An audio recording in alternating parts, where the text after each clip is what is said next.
All right, today we're going to dive into something foundational, something that helps us understand the millennia of history right here in North America. We're talking about the deep-seated connections between people, the land, and the laws that have guided indigenous societies from the very beginning. Let's get into it. Okay, first things first, let's reset our perspective with a single number. Before 1492, the Americas were not some empty, untouched wilderness. No way.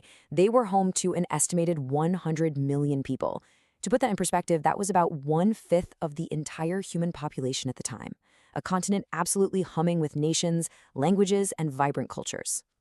So here's our roadmap for today. We'll start with a core worldview called All My Relations. Then we'll see how that idea helped connect an entire continent. After that, we'll look at the massive collision of worlds that came with something called the Doctrine of Discovery. We'll zoom in on a specific encounter at Port Royal, and finally, look at what this all means for a path forward. Let's start with a foundational philosophy, one that is just profoundly different from many Western ways of thinking. And honestly, it's the key to understanding everything else we're going to talk about. This idea from Mi'kmaq elder Albert Marshall just gets right to the heart of it all. It's not about humans at the top of some pyramid. It's about being a part of a much bigger, balanced system, where every single piece, every being, has a role to play and a responsibility to the whole. Now, there's an academic term for this, relationality. But it's so much more than a concept. It's a way of life. It means your very identity comes from the web of relationships you are part of, with your family, your community, your ancestors, and the land itself. You don't just have relationships, you are your relationships. In the Mi'kmaq language, this is captured in the phrase, Emset Nomak. It's way more than just a saying, it's a complete worldview. It's this deep understanding that all of existence, people, animals, plants, even the rocks and the rivers, are all your relatives.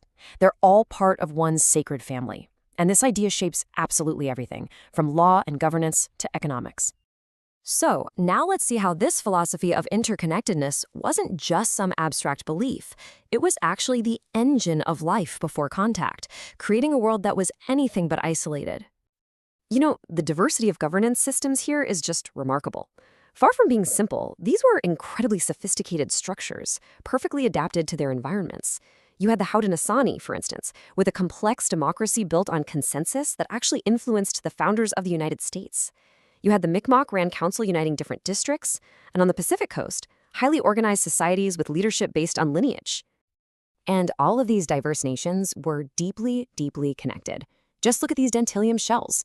They were harvested off the coast of what's now Vancouver Island, but they functioned as a form of currency and have been found thousands of miles away on the Great Plains. This wasn't just simple barter. This was a complex economy in action. The trade networks were just vast. Ulichin grease, a fish oil from the Pacific, was so valuable it created literal grease trails deep into the continent's interior. Rama shirt, a special stone for making tools, was quarried way up in northern Labrador and traded all the way down to Maine.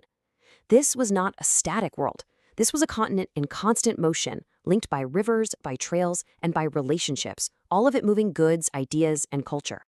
But this interconnected world was about to collide with a radically different one that came armed with a legal and religious framework specifically designed to justify conquest and dispossession. This framework is known as the Doctrine of Discovery. And to put it really simply, it was a set of international laws created by Europeans for Europeans that gave Christian explorers the right to claim lands they discovered. But here's the catch. In the eyes of this law, if the people already living there weren't Christian, they didn't really count. Their land was up for grabs.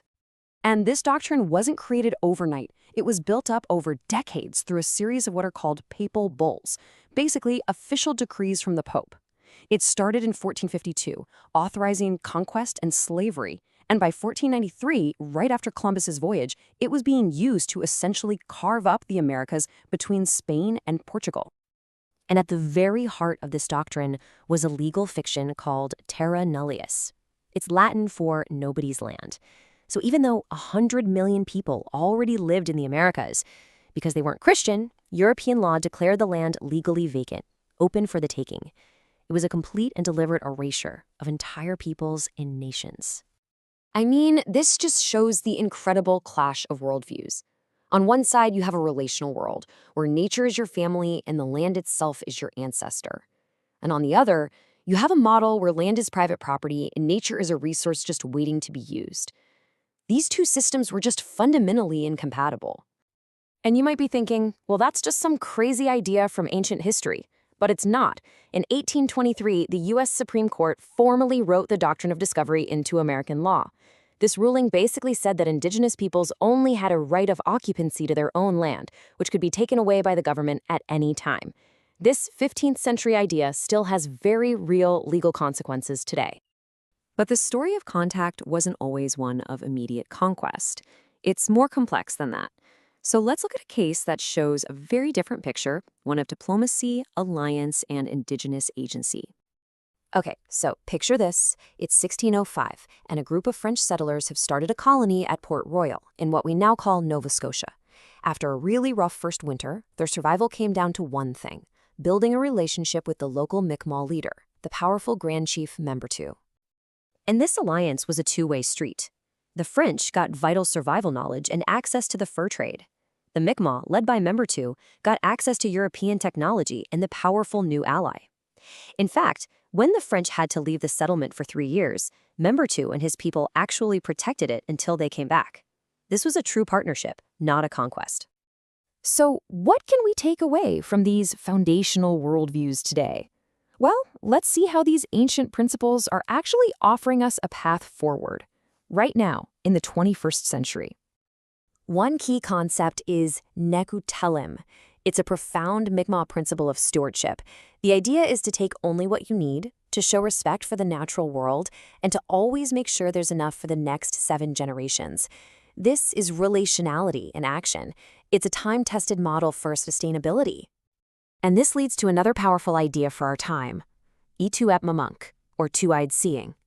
It's a term from Elder Albert Marshall, and the idea is to learn to see the world through 2 lenses at the same time. You use one eye to see the strengths of indigenous knowledge and the other eye for the strengths of Western knowledge. You don't try to merge them into one. You use both together to get a clearer, more complete picture. This framework offers us a way to bridge divides in science, in healthcare, in how we manage the environment by weaving together different ways of knowing. It's really about finding a balanced path forward, one that honors the wisdom of the past to build a more sustainable future for every single one of us. And so we'll end with this question. From the core principle of all my relations, all the way to the modern framework of two-eyed seeing, these ideas challenge us to rethink our connections to each other and to the planet. So how can we use both of our eyes to navigate the complex challenges we all face? That's the enduring wisdom we can take from this.